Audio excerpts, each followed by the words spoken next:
Kinna Yud Aleph, page 56. This Kinna speaks about Yoshio HaMelech. Rashi in Divrei Hayomim says that it is a chiyuv to say this Kinna on Tisha B'Av. It's a takana from Nevi'im, Shonim, Nevi'im Achronim.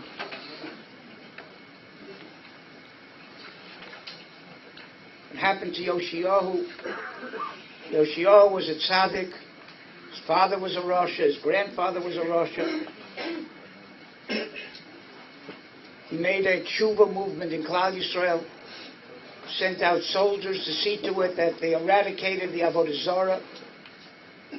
But the people fooled him. They made their Avodah Zarah on double doors, half on one door, half on the other door.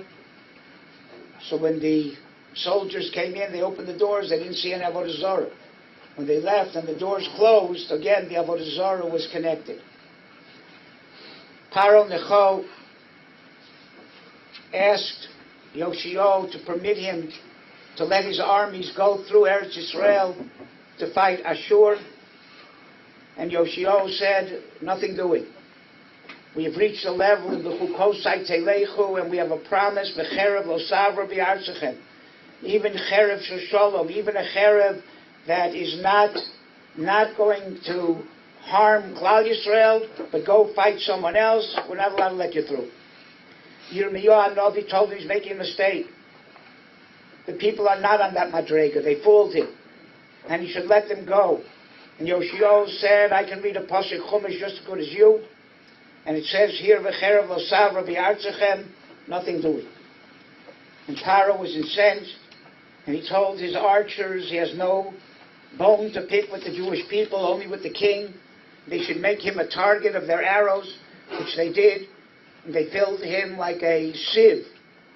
And in his last breaths, Yirmiyahu went on the battlefield to hear what he was saying. And he said, Tzadik hu Hashem ki piu morisi. He was Mekabel Mazdik Olavas Adin. And Yirmiyahu composed the 4th chapter of Eicha as a eulogy, as a hesped for Yoshio HaMelech. Why is this Kinna so important? Why of all the kinnos, this is the one you must say whenever you say kinnos? The Maggid Vilna says that the way that Peretz and Zerach were born shows how Klal Yisrael has to exist. Peretz put out his hand, Zerach put out his hand, then it went back in, and then Peretz pushed his way out first. Chazal say from Zerach came Nevi'im, and from Peretz came Malachim. That's the way Klal Yisrael has to be. The Navi points the way, and the Melech is poured together, and he does what he has to do according to the direction of the Navi. In Klal Yisrael there's a pecking order. Everybody has to listen to the person above him. The Melech has a Navi to listen to, the Navi has the Rabbanus Shalom to listen to, and so on and so on. And if you keep that pecking order and you listen to who you're supposed to listen to, then the people who are supposed to listen to you will listen to you. Because Yoshiyahu didn't listen to the Navi, and he thought he knew better. So the people who were supposed to listen to the Melech and follow his tshuva campaign didn't listen to him. So therefore, that is a Kinna. All the tzoros in Klal Yisrael come because we don't realize that there's an authority that you have to listen to. But more than that, this Kinna we want to associate with Churban Beitar. What happened in Beitar? Bar Kochba felt that they had reached a level where they already were free from Roman rule. They already were minting their own coins. They had freedom, atzmaut, independence from Rome. But they didn't realize the Beis HaMikdash was still destroyed. There's a spiritual aspect, not just a physical aspect. And they put their main thing in the physical aspect, the Melech. The Melech is involved with the physical.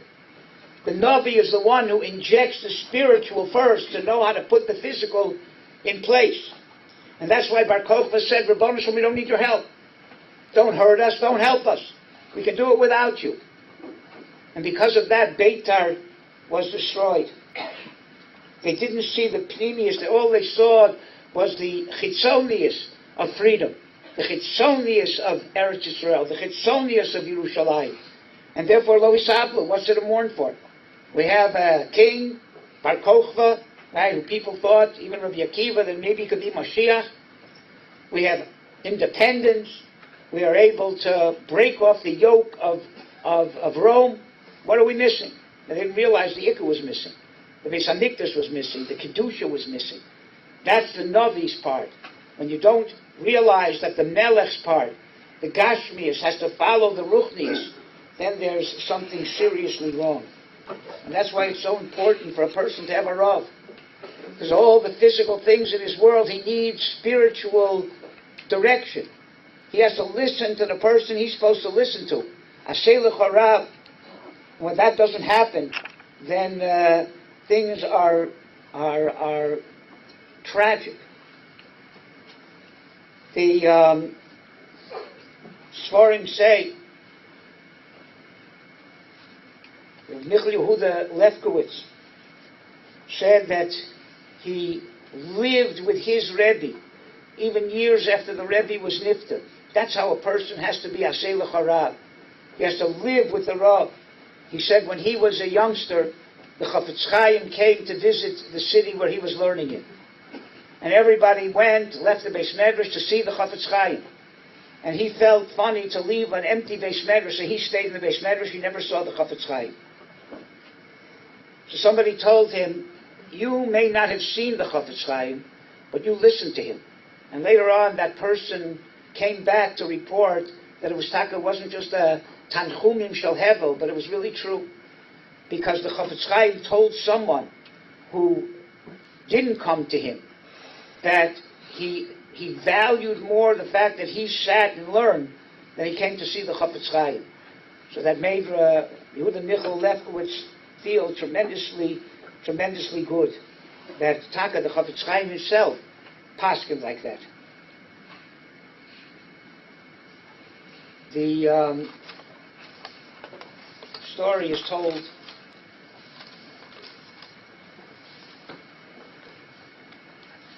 in the Janaska Road camp.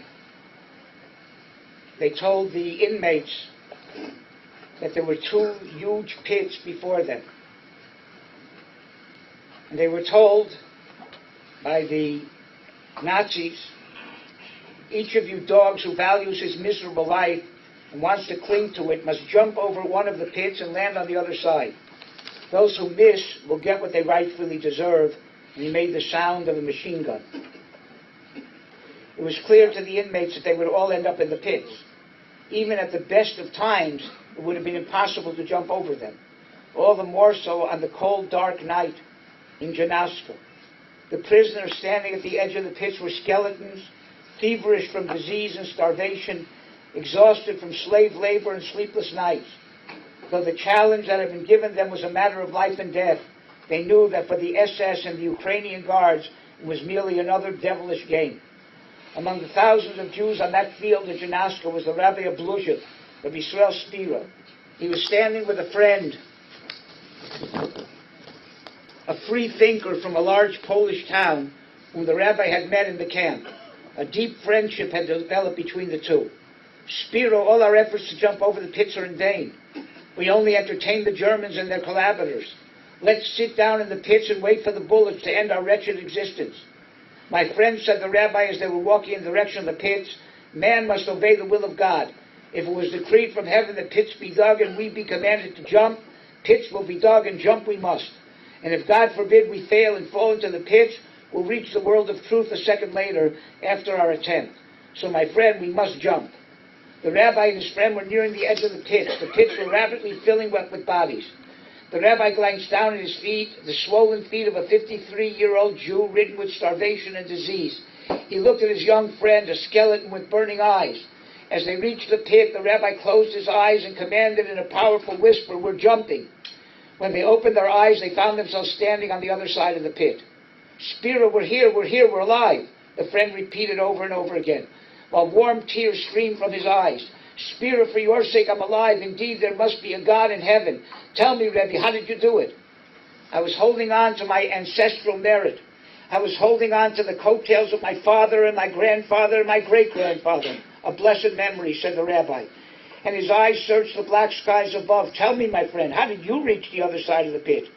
I was holding on to you, replied the rabbi's friend. You hold on to your Rebbe. You hold on to your parents, schus avos, then we have a chance of surviving. When we don't hold on to our rebellion, and we don't hold on to our schus avos, then we have no chance at all.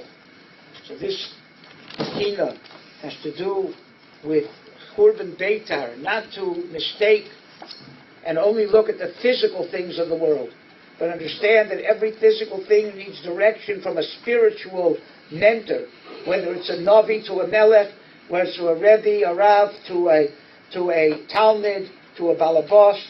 That is the future of Klal Yisrael. That is the lesson to go against the reason why Beitar was destroyed.